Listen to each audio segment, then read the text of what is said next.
जय हिंद दोस्तों। आपका अपने ग्रामीण एस्पिरेंट यूट्यूब चैनल पर तहे दिल से स्वागत है। आई होप आप सभी वेल एंड गुड होंगे और अपनी पढ़ाई को अच्छी तरह से कर रहे होंगे। दोस्तों, आज हमारी हरियाणा की क्लास नंबर 4 है, जिसमें हम करनाल डिस्ट्रिक्ट को पढ़ेंगे, करनाल जिले को पढ़ेंगे। ठीक है दोस्तों, समय को बर्बाद ना करते हुए हम अपनी क्लास को शुरू करते हैं। करनाल डिस्ट्रिक्ट की मानचित्र के अंदर स्थिति देखते हैं हम कैसे कहाँ पर है। ये रहा हमारा करनाल जिला।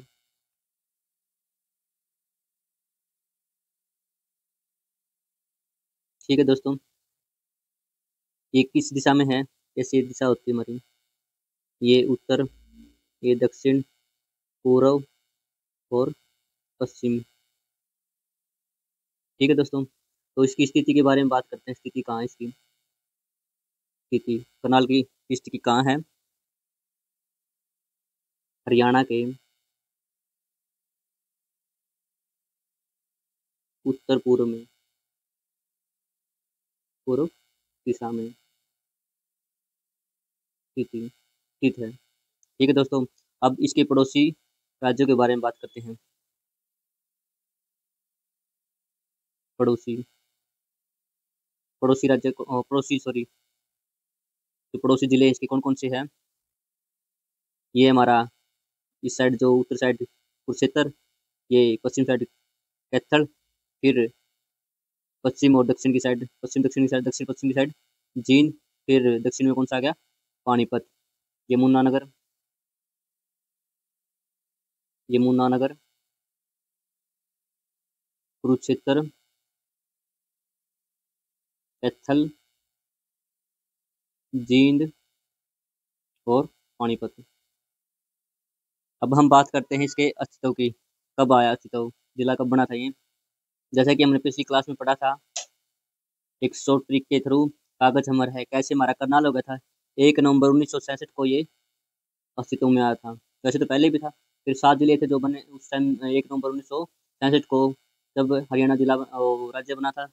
तब उन जिलों में, 7 जिलों में कौन था? हमारा करनाल भी था। फिर हम इसके क्षेत्रफल की बात करते हैं। क्षेत्रफल, क्षेत्रफल कितना है इसका? ये हमारा गठन के समय था इसका क्षेत्रफल, उसके बारे में देखेंगे। गठन के समय करनाल का क्षेत्रफल कितना था? 7964 किलोमीटर पर स्क्वायर। ठीक है, और ये गठन के समय दूसरा सबसे बड़ा जिला था, दूसरा सबसे बड़ा जिला, सबसे बड़ा जिला। ठीक है दोस्तों, और वर्तमान में कितना है इसका क्षेत्रफल?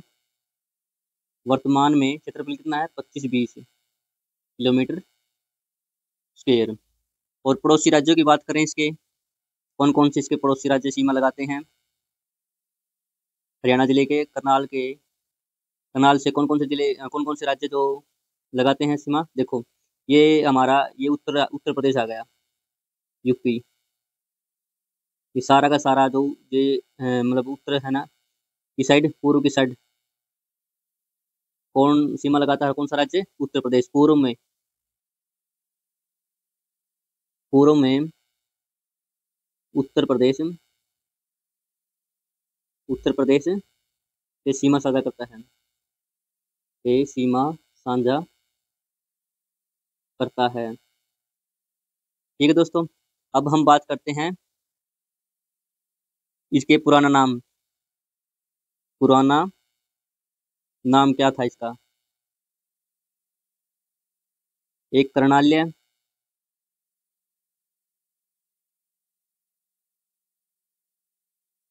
कर्णाल्य क्यों इसका? दानवीर कर्ण के, क्योंकि कहा जाता है कि दानवीर कर्ण के द्वारा इसका करनाल की स्थापना की गई थी, इस वजह से इसको कर्णाल्य कहा जाता है।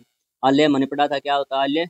आवास। ठीक है दोस्तों, आल्य होता है घर, आवास हो गया। संस्कृत भाषा का शब्द। कर्ण, हमारे कर्ण, दानवीर कर्ण हो गए। आल्य क्या हो गया? घर। कर्ण का घर क्या है? करनाल। अब हम बात करते हैं इसके संस्थापक की। संस्थापक, संस्थापक कौन इसके? सूर्यपुत्र दानवीर कर्ण जी। ठीक है दोस्तों। और नामकरण किसकी वजह था? दानवीर कर्ण के नाम पर इसका करनाल नाम पड़ा। अब इसके उपनामों की बारे में बात करते हैं। उपनाम क्या है इसके?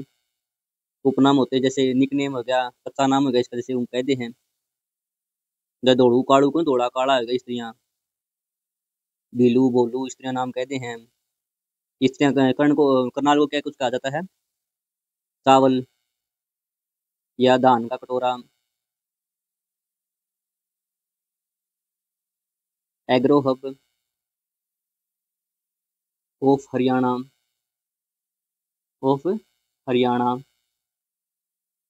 फिर हरियाणा का पेरिस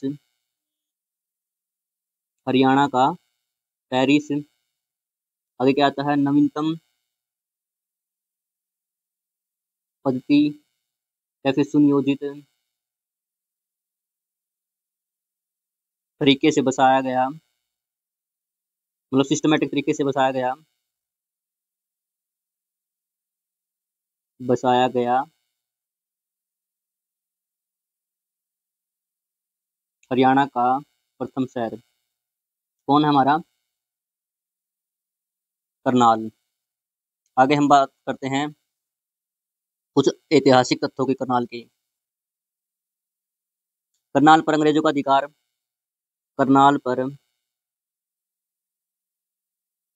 अधिकार कब हुआ? अंग्रेजों का अधिकार 1805 ईस्वी में। ठीक है दोस्तों।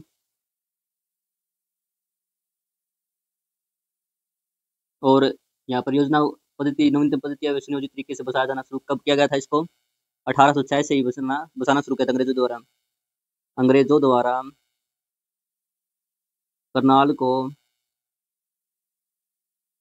योजनाबद्ध तरीके से बसाया जाना शुरू किया। कब किया था? 1806 में, वर्ष 1806 में। और अब इसकी साक्षरता की बात करें तो करनाल डिस्ट्रिक्ट की साक्षरता कितनी है? साक्षरता सेंसेक्स 2011 के अनुसार 2011 की जनगणना के अनुसार हर 10 साल के बाद जनगणना होती है हमारे देश की। 2021 में होनी थी, फिर कोरोना काल की वजह से नहीं हो पाई। अब देखो कब तक होती है। उसके 2011 के डाटा ही लेकर चलेंगे हम। 73.73% है। अब तहसीलों की बात करते हैं करनाल की। तहसील कौन कौन सी है? करनाल, नीलोखेड़ी, इंद्री, घरौंडा, असंध। फिर तहसील का मुखिया कौन होता है? कॉमेंट सेक्शन में बताना मैं। और उप तहसील कौन कौन सी है? संख्या 3 है इनकी। निसिंग। आई होप आप साथ के साथ नोट कर रहे होंगे या फिर ध्यानपूर्वक सुन रहे होंगे मेरी बातों को। निगुद और बल्ला। आगे हम बात करते हैं इसके विधानसभा क्षेत्रों की।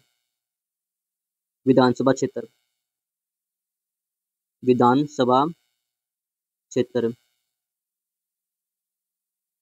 कितने हैं? 5 करनाल के। और कौन कौन से वो? करनाल, नीलोखेड़ी और घरौंडा और इंद्री और असंध। अब विधानसभा क्षेत्रों की बात कर ली। अब हम बात करते हैं इन विधानसभा क्षेत्रों से के एमएलए की, इन विधानसभा क्षेत्रों के विधायकों की। पहले हम बात करते हैं करनाल से कौन विधायक चुने गए हैं अब की बार। करनाल कौन है विधायक? जगमोहन आनंद जी। कौन सी पार्टी से? ये बीजेपी पार्टी से चयनित हुए हैं। अब हम बात करते हैं नीलोखेड़ी से। नीलोखेड़ी क्या है, हमारी एक आरक्षित सीट है।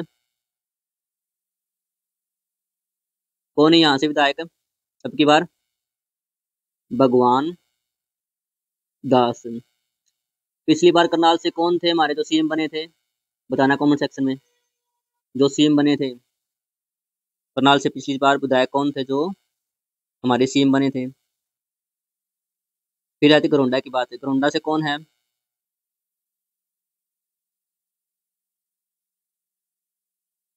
घरोंडा से कौन है विधायक? हरविंदर सिंह, हरविंदर हरविंदर सिंह कल्याण। कौन सी पार्टी से हैं? बीजेपी पार्टी से। अब हम बात करते हैं इंद्री से। इंद्री, इंद्री विधानसभा क्षेत्र से कौन है हमारे? राम कुमार कश्यप जी। राम कुमार कश्यप कौन सी पार्टी से हैं? बीजेपी पार्टी से विधायक हैं। ठीक है दोस्तों, अब हम बात करते हैं असंध की। असंध, असंध से कौन है हमारे?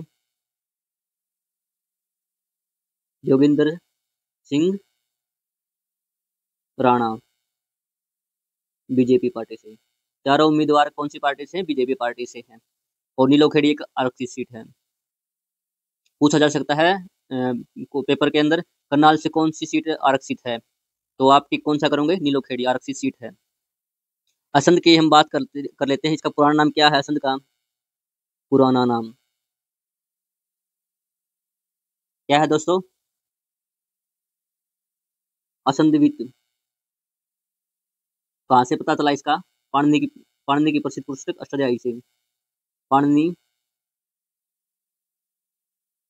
पाणिनि की प्रसिद्ध पुस्तक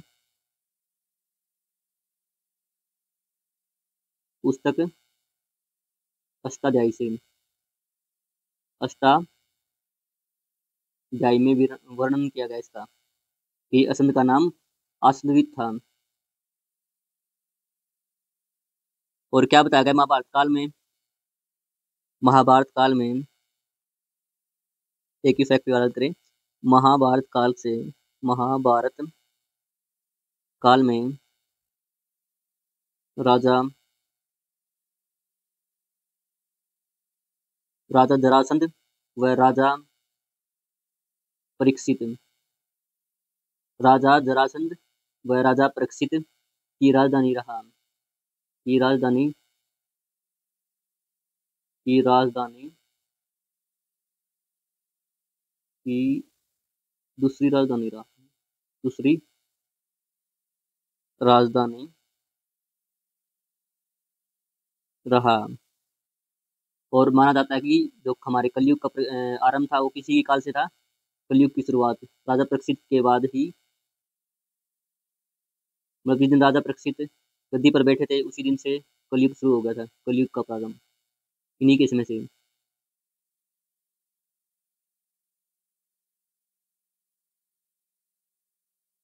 इन्हीं के समय से। ठीक है दोस्तों, अब हम बात करते हैं करनाल के उद्योगों की। करनाल में उद्योगों की, उद्योग क्षेत्र। ठीक है दोस्तों, सबसे पहले हम बात करते हैं लिबर्टी की। लिबर्टी, लिबर्टी जूता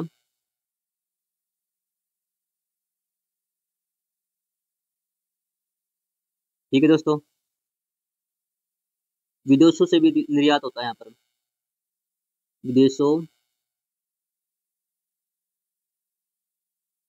में यहाँ से निर्यात किया जाता है। स्थापना कब हुई? इसकी स्थापना की बात करें तो 1954 में स्थापना।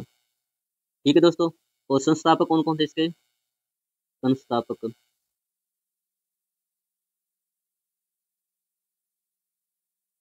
कौन कौन से? पीडी गुप्ता, पीडी गुप्ता और बीडी गुप्ता। अब हम बात करते हैं वनस्पति उद्योग।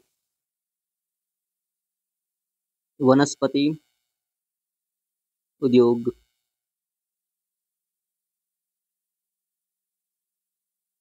कौन है? रिफाइंड तेल उद्योग। फिर है medical device, medical medical device and चिकित्सा उपकरण उद्योग।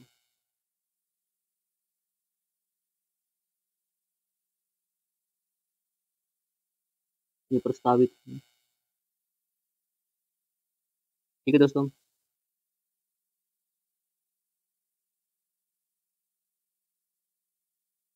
हल्दी प्रोसेसिंग प्लांट,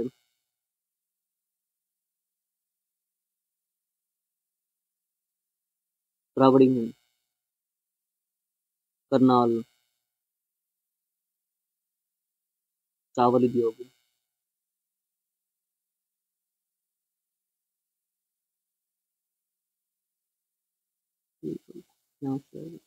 ये हल्दी प्रोसेसिंग प्लांट हो गया। फिर आ गया हमारा चावल उद्योग में कौन कौन से आ गए?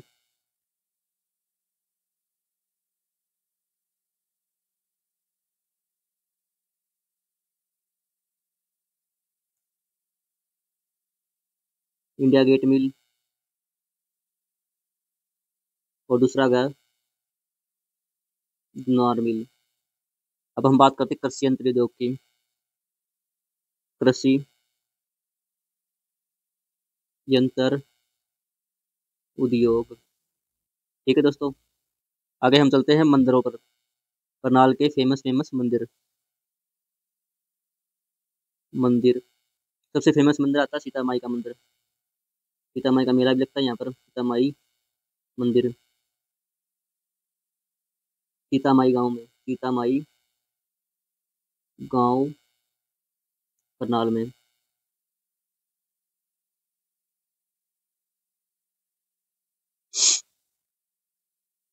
दूसरा आता है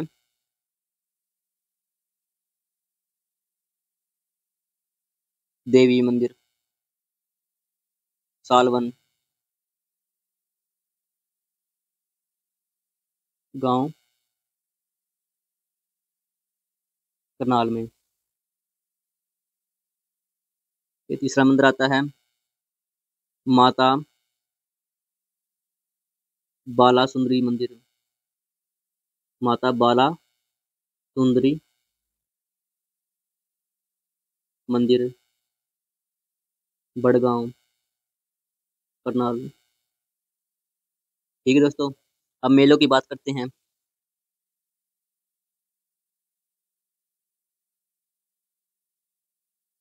पहला मेला कौन सा आता है? बाबा सिमरन दास का मेला, सिमरन दास जी का, दास जी की कच्ची समाधि का मेला, कच्ची समाधि का मेला कहाँ पर लगता है? इंदरी, करनाल में। कब लगता है? अक्टूबर माह में, प्रतिवर्ष अक्टूबर महीने में हर वर्ष लगता है ये। आगे हम बात करते हैं देवी का मेला। देवी का मेला पटेहेड़ा गांव में। पटेहेड़ा गांव कहाँ है? करनाल में। पटेहेड़ा गांव, करनाल। कब लगता है ये? अप्रैल के महीने में। फिर आगे आता है पांडु मेला। ये कहाँ पर लगता है? पपहाना गांव में। पपहाना, पपहाना कहाँ पर है? असंध में। फिर आता है गोगा पीर का मेला। गोगा पीर जी का मेला खेड़ा गांव में। खेड़ा गांव कहाँ पर है? करनाल। कब लगता है ये? सितंबर में, भाद्रपद महीने में, ये भादवा कहते हैं अभी इसने, देसी कैलेंडर का 7वां महीना होता है ये। आगे आता है 5वां मेला, कौन सा वह है? परासर का मेला। परासर का मेला कड़ा लग यू रावड़ी में, रावड़ी कड़ा है करनाल में। ठीक है दोस्तों, आगे आगे किसके मतलब पराशर कौन थे? पराशर थे महर्षि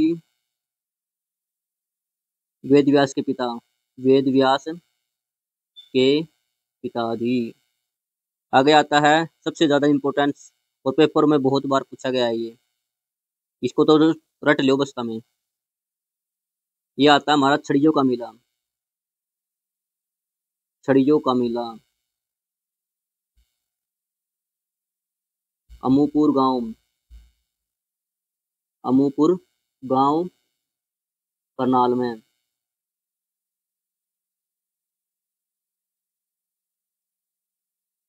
कब लग गए यू?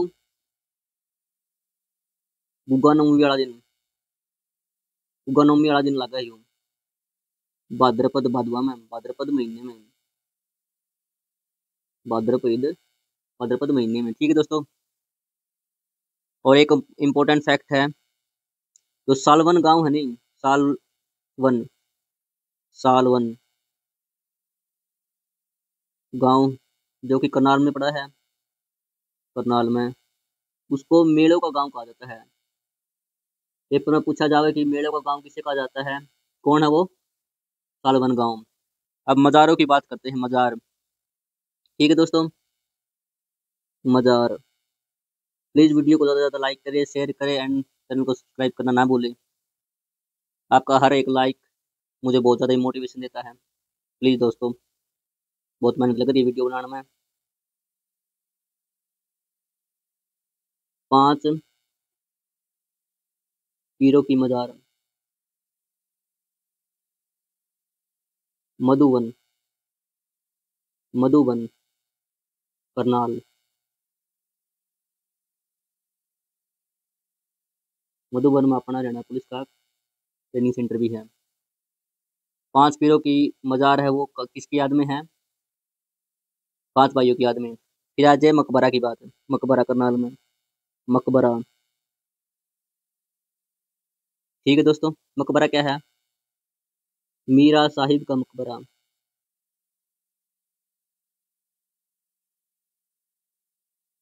मीरा साहिब का मकबरा कहाँ पर है? करनाल में। एक सेकंड दोस्तों, आपको क्या पता ये मज़ार और मकबरा पता ना हो, मैं बताना चाहूँगा ज़रूर। ये मज़ार होती है ना, मज़ार को दरगाह भी कहा जाता है, दरगाह है, या फिर मज़ार को दरगाह कह लो, दरगाह है।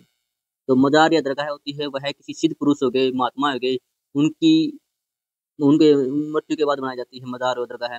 और मकबरा हो तो प्रमुख राजे महाराजे हो गए, शहंशाह हो गए, शाहजहां हो गए, उनकी याद में बनाई जाती है, उनकी याद में मकबरा बनाया जाता है। सिद्ध पुरुष हो गए, महात्मा हो गए, उनकी याद में मज़ार और दरगाह है। मज़ार ये कह लो, दरगाह कह लो, बात बराबर हैं।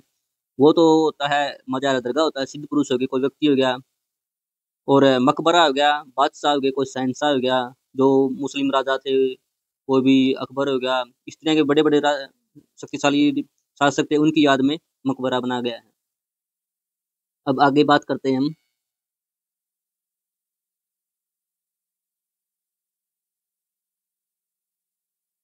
कलंदर शाह की मकबरा, कलंदर शाह का मकबरा, करनाल, सॉरी करनाल है, करनाल। निर्माण किसके द्वारा किया गया था? गयासुद्दीन के द्वारा निर्माण।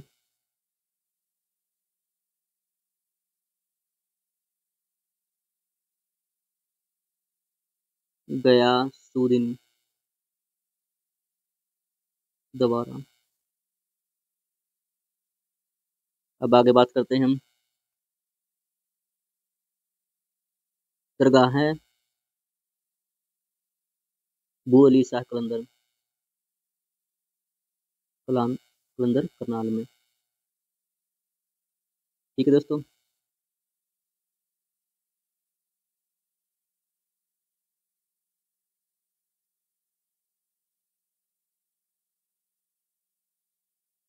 ये मजार दरगाह में एक और रहेगी दरगाह है हमारी यहाँ पर। कौन सी रहेगी? एक, दो। शाह है अलामा नूर मोहम्मद की दरगाह की दरगाह है नेवड़ गांव में। नेवड़ गांव में कहाँ पर है? करनाल में। और नेवड़ गांव में हमारा क्या है? हरियाणा पुलिस का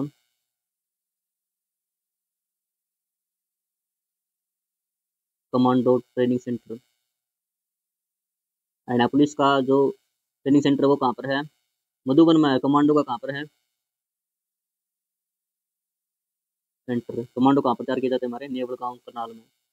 ठीक है दोस्तों, आगे हम बात करते हैं चर्च की। करनाल में चर्च, प्रमुख चर्च कौन सी है?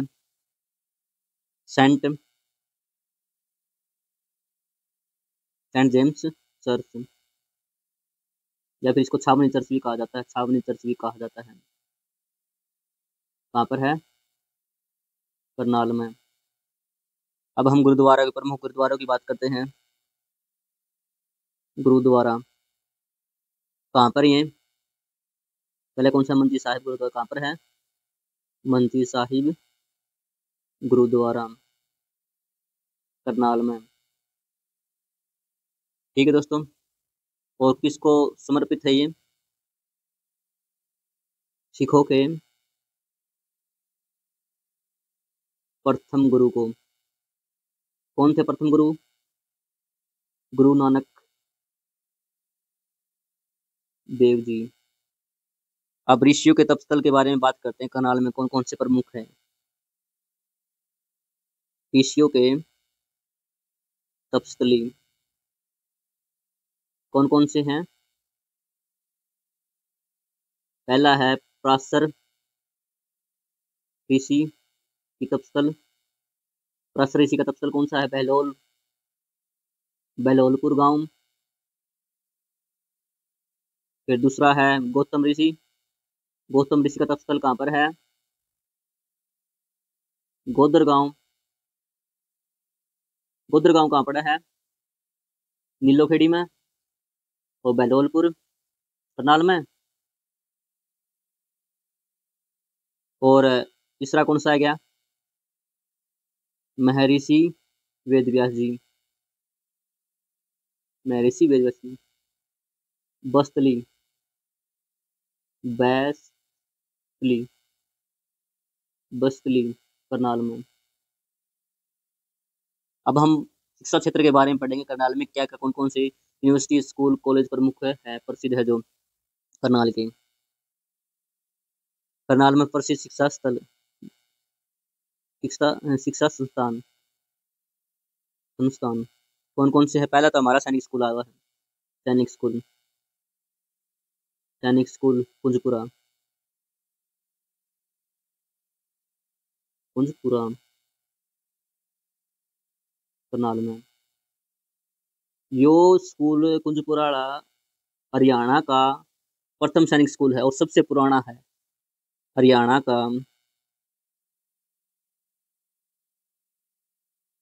हरियाणा में प्रथम सैनिक स्कूल कौन सा है? प्रथम तो दूर याद कर लियो, मैं गोट लियो प्रथम ना। तो हरियाणा में जो भी प्रथम है स्कूल और सबसे पुराना कौन सा है? सबसे पुराना पूछा जाओ या फिर प्रथम पूछा जाओ? प्रथम होगा तो पुराना तो कॉमन सेंस हुए क्या पुराना वो। और सबसे पुराना संस्थान स्थापना कब हुई इसकी? 1916 में। ओ सॉरी 1961 में। 1961 में। अब बात करते हैं हम जवाहर नवोदय विद्यालय की। जवाहर नवोदय विद्यालय कहाँ पर है? सागा गांव करनाल में।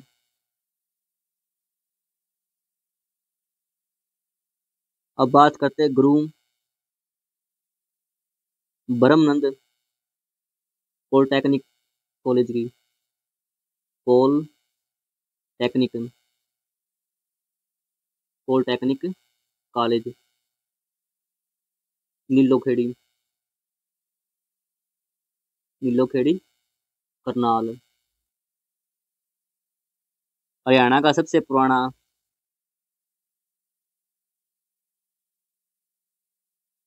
हरियाणा का सबसे पुराना 1948 में निर्माण हुआ इसका, वह सबसे बड़ा वह सबसे बड़ा कॉलेज किस योजना के तहत बना गया था ये?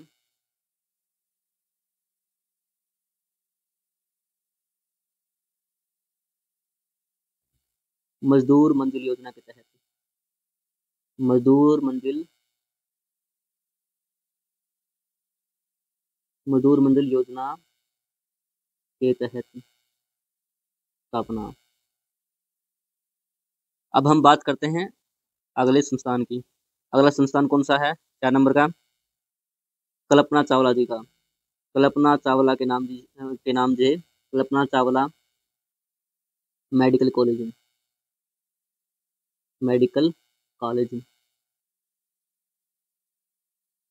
करनाल में। स्थापना कब हुई इसकी? 2017 में स्थापना। और किसके अधीन ही हूँ? अधीन का मतलब इसके अंडर काम करने लग रही हूँ, PGIMS के अंडर काम कर रही हूँ, रोहतक के अधीन, PGIMS रोहतक के अधीन। 5वां संस्थान कौन सा है? महाराणा प्रताप सिंह ओटी कल्चर या फिर बागवानी कह लो, बागवानी विश्वविद्यालय, अंजनथली गांव करनाल में। स्थापना कब हुई इसकी? स्थापना की बात करें तो 2016 में। इसकी प्रमुख बातें देख लेते हैं क्या क्या है। प्रदेश में प्रथम व एकमात्र बागवानी विश्वविद्यालय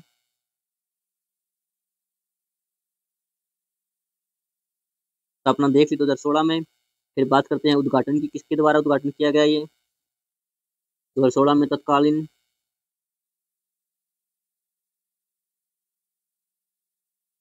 केंद्रीय कृषि मंत्री कौन थे उस टाइम 2016 में? कृषि मंत्री राधा मोहन सिंह जी आए थे इसका उद्घाटन करने। केंद्रीय मंत्री है ये हमारे, उसमें केंद्रीय मंत्री थे उसमें। और किसके सहयोग से, किस देश के सहयोग से बनाया गया ये? नीदरलैंड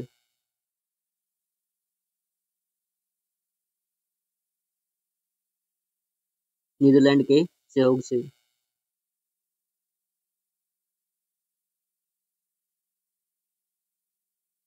और VC या फिर उप कुलपति कह लो,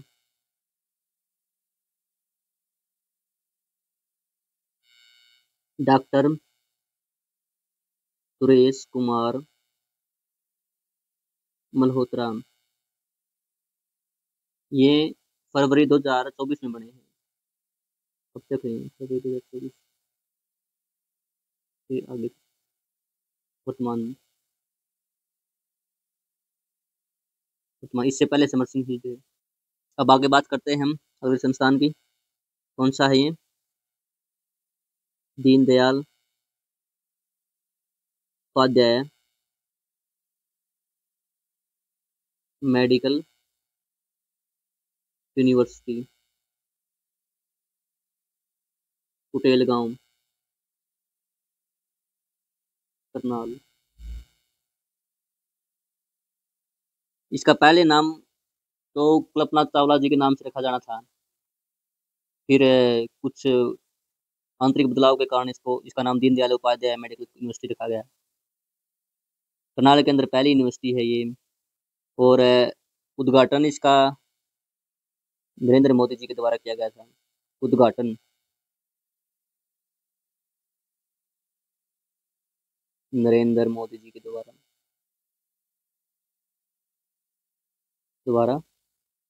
ठीक है दोस्तों, अब हम बात करते हैं अगले संस्थान की। माता प्रकाश कौर मुख बधिर व वाणी विकलांग केंद्र।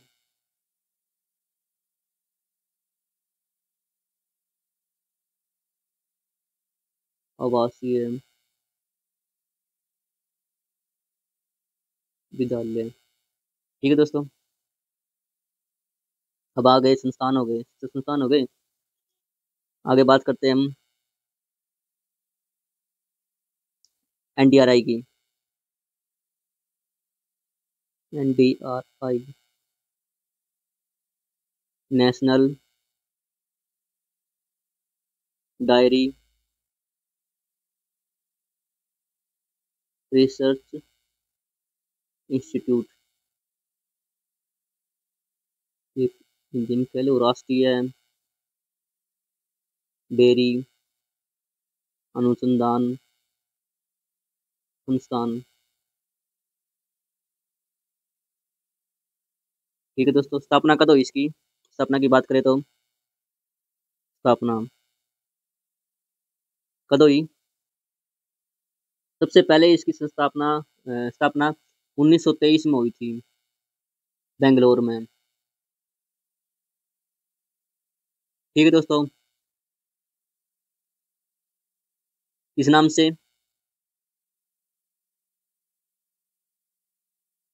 Imperial Animal Husbandry and Dairying Research Institute.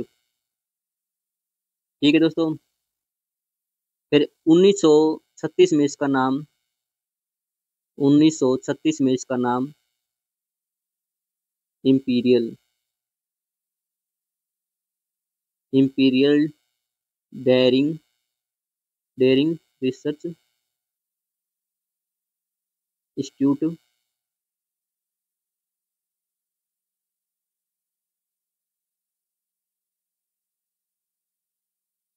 रखा गया, नाम बदल दिया गया इसका। इस जब हमारा देश आज़ाद हुआ तो इसका नाम क्या रखा गया? 1947 के बाद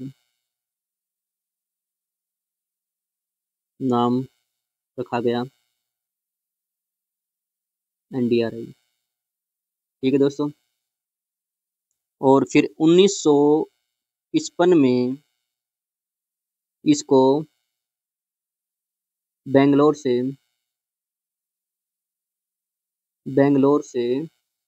करनाल स्थानांतरण किया गया। ठीक है दोस्तों, कन्फ्यूजन तो नहीं हो रहा आपको किसी चीज़ की? देखो 1923 में तो ये बेंगलोर में बनी Imperial Animal Husbandry and Dairying Research के नाम से। फिर 1936 में इसको Imperial and Dairying Research Institute का नाम रखा गया इसका। जो एनिमल हस्बेंड्री इसको हटा दिया गया और इंपीरियल डेयरी रिसर्च इंस्टीट्यूट नाम रखा गया। फिर जब हमारा देश आज़ाद हो गया तब इसको एनडीआरआई रखा गया। क्या हो गया? राष्ट्रीय डेयरी, नेशनल हो गई हमारी खुद की, इंपीरियल तो उसका नाम था, ये क्या नाम है अंग्रेजों द्वारा। फिर 1955 के में क्या हुआ, इसको बेंगलोर से करनाल ट्रांसफर किया गया। फिर आगे आती है बात 1989 की, इसको डीम्ड यूनिवर्सिटी का दर्जा दिया गया, का दर्जा। ठीक है दोस्तों, और एनडीआरआई की उपलब्धियों के बारे में बात करें तो उपलब्धियां, अब तक इसने क्या क्या उपलब्धियां हासिल की है? उपलब्धियां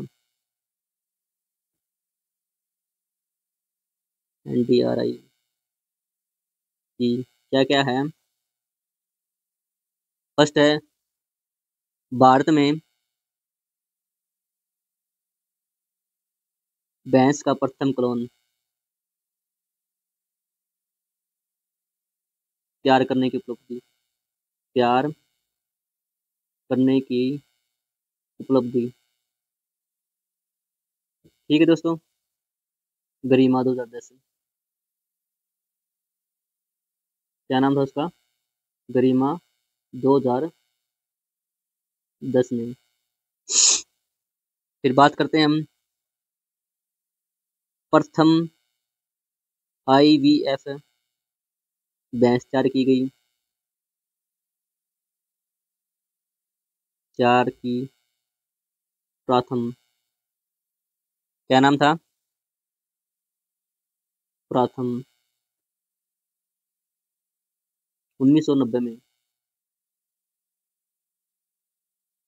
ठीक है दोस्तों,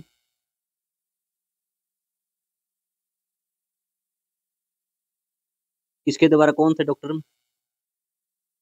डॉक्टर मोतीलाल मदान जी, मदान द्वारा। इनको पशुओं का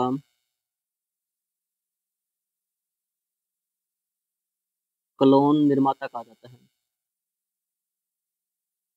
क्लोन निर्माता की उपाधि दी जाती है इनको।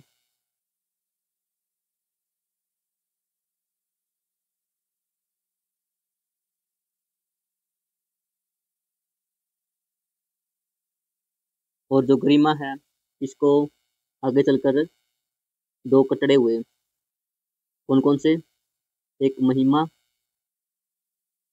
2013 में, और एक करिश्मा 2014 में। ठीक है दोस्तों, आगे बात करते हैं हम गन्ना प्रजनन केंद्र की। गन्ना प्रजनन केंद्र, Sugarcane Breeding Centre Karnal. स्थापना की बात करें तो कब हुई थी इसकी स्थापना? 1932 में। और भारत का गन्ना प्रजनन केंद्र कहाँ पर है? कोयम्बटूर, तमिलनाडु के अंदर। आगे बात करते हैं हम CSSRI की। थर्ड नंबर, CSSRI की, central soil salinity research institute, केंद्रीय मिट्टी लवणता अनुसंधान संस्थान, केंद्रीय मिट्टी लवणता अनुसंधान संस्थान। स्थापना की बात करें तो कब हुई थी स्थापना इसकी? स्थापना सबसे पहले 1969 में हिसार में हुई थी। फिर कब हुई हिसार में? 1 मार्च 1969 में। और फिर क्या इसका स्थानांतरण हो गया, ट्रांसफर हो गया, स्थानांतरण हिसार तक चला गया, यू कड़ा है हिसार तक चला गया करनाल में। कब गया? अक्टूबर में चला गया, अक्टूबर 1969 में चला गया। ठीक है दोस्तों, आगे बात करते हैं हम फोर्थ संस्थान की। FSL forensic science lab. आज की क्लास थोड़ी लंबी हो रही है, तो आप प्लीज़ ध्यान से क्योंकि टॉपिक बहुत पेपर लोगों लग गया, तो ज़्यादा आप टाइम वेस्ट नहीं कराएंगे, जल्दी जल्दी अपने सिलेबस पूरे कराएंगे। फिर अगर आपने PYQ क्वेश्चन लगाने हैं, बहुत बहुत कुछ काम है, और आप भी अपनी तैयारी को आई होप अच्छी तरह से कर रहे होंगे। ठीक है दोस्तों, फोरेंसिक साइंस लैब स्थापना 1973 में रोहतक में हुई, और इसको ट्रांसफर किया गया रोहतक से मधुबन। ट्रांसफर 1973 में रोहतक से मधुबन। करनाल में ट्रांसफर हो गया इसका। ठीक है, आगे बात करते हैं हम राष्ट्रीय पशु आनुवांशिक संस्थान की करनाल में कब स्थापना हुई? 1983 में। आगे बात करते हैं हम राष्ट्रीय पशु आनुवांशिक ब्यूरो रिसोर्सेज, राष्ट्रीय पशु आनुवांशिक bureau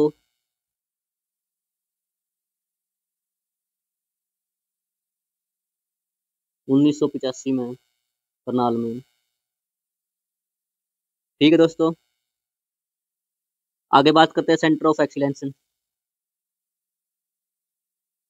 centre of excellence for vegetable,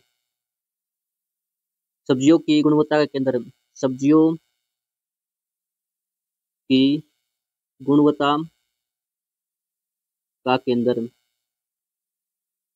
ये किस देश के सहयोग से लगाया गया है? इजराइल देश के सहयोग से। ठीक है दोस्तों, इसको क्या कहा जाएगा? इंडिया का इजराइल प्रोजेक्ट। इंडो अपना इंडिया हो गया, इजराइल देश हो गया, और प्रोजेक्ट हो गया ये। स्थापना स्थापना कब हुई इसकी? 2011 गरोंडा में, करनाल, गरोंडा कड़ा पड़ा है करनाल में। फिर आगे बात करते हैं हम हरियाणा की प्रथम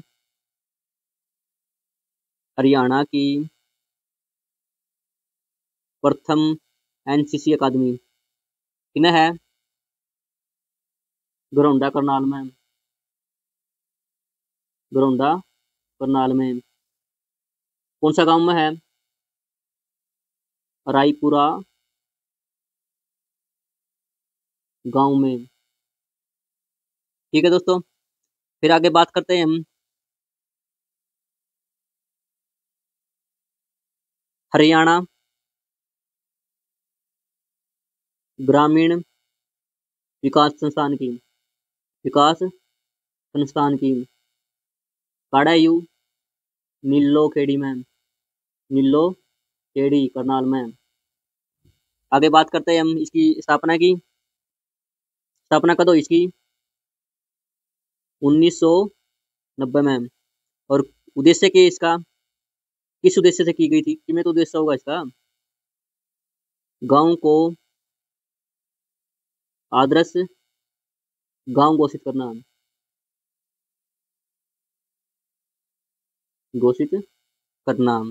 प्रथम आदर्श गांव की बात करें तो कौन है? हरियाणा का प्रथम आदर्श गांव सुई गांव, कड़ा पड़ा यू बिहानी में।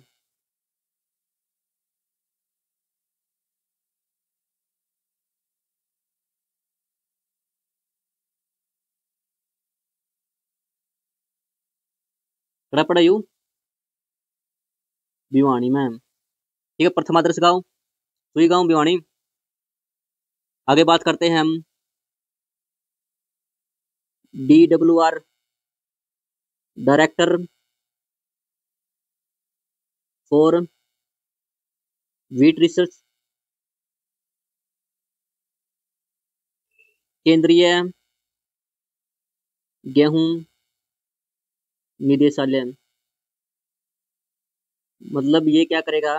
गेहूं की गुणवत्ता के ऊपर काम करेगा, कैसे सुधारा जाए। केंद्रीय गेहूं व और जौ का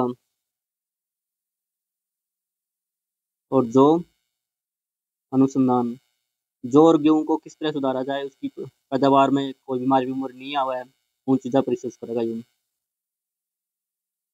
ठीक है दोस्तों, स्थापना की बात करें तो कब हुई थी स्थापना इसकी? स्थापना 1978 में करनाल में।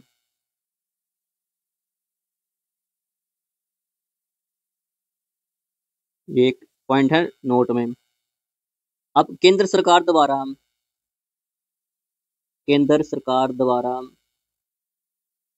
गेहूं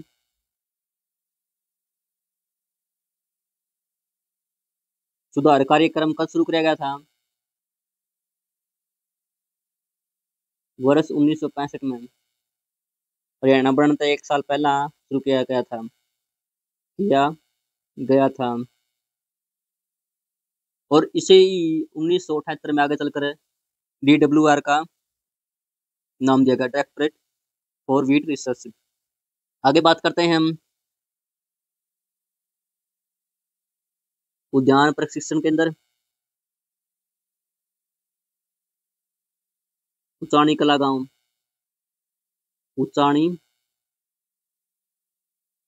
कला गांव, ठीक है दोस्तों। आगे बात करते हैं पोल्ट्री प्रशिक्षण केंद्र। ये पोल्ट्री फार्म के बारे में आपको प्रशिक्षण लेना तो कहाँ जाना होगा आपको? नीलोखेड़ी, ठीक है दोस्तों। 21 दिनों का प्रशिक्षण होता है यहाँ पर, ट्रेनिंग होती है 21 दिनों की। पोल्ट्री फार्म यदि आपको करना है तो उसके बारे में का प्रशिक्षण दिया जाता है। ठीक है दोस्तों, आज के लिए इतना ही काफ़ी है, नहीं तो फिर ज़्यादा लंबी क्लास हो जाएगी। आई होप आपको ये वीडियो, ये क्लास ये अच्छी लगी होंगी। यदि अच्छी लगी तो प्लीज़ वीडियो को लाइक करें, कमेंट करें एंड चैनल को सब्सक्राइब करें, और ज़्यादा से ज़्यादा चैनल से जुड़ें दोस्तों। क्लास को प्लीज़ इग्नोर ना करें, इसको लाइक ज़रूर करें दोस्तों। मैं अपनी तरफ से पूरी कोशिश कर रहा हूँ। तो ठीक है दोस्तों, आज के लिए इतना ही काफ़ी है। सर्दी बहुत ज़्यादा हो रही है, अपना ख्याल रखें सर्दी में, और पेपर आने वाले हैं, और पेपरों की तैयारी धूम धड़ाके से करते रहो दोस्तों, कि लेना पड़ो। ठीक है दोस्तों, जय हिंद, कल मिलते हैं।